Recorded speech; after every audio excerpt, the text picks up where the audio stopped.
Welcome to Guide Guru. We hope this video helps. You start by securing power and a solid connection because most unresponsive behavior stems from power or link issues.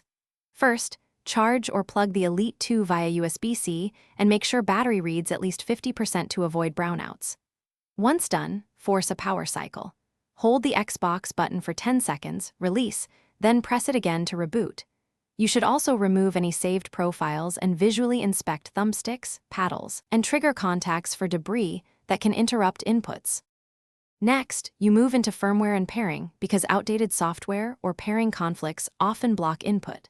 Connect the controller via USB and open the Xbox Accessories app to check and apply firmware updates. Updates fix calibration and button mapping bugs.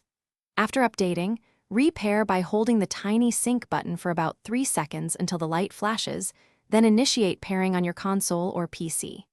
If wireless still fails, clear the device list on the host and test the controller in wired mode to isolate radio issues. For final steps, you perform resets and inspect hardware where software fixes failed. Open the Xbox Accessories app and choose to restore default controller settings to eliminate corrupted configurations. If you're comfortable, power down and open the shell to check internal ribbon cables and joystick PCB connectors. Loose ribbons cause intermittent unresponsiveness. Make sure to reconnect everything firmly and test.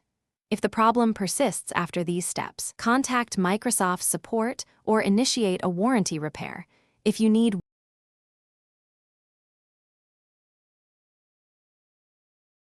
Thanks for watching. Consider subscribing if we helped you today.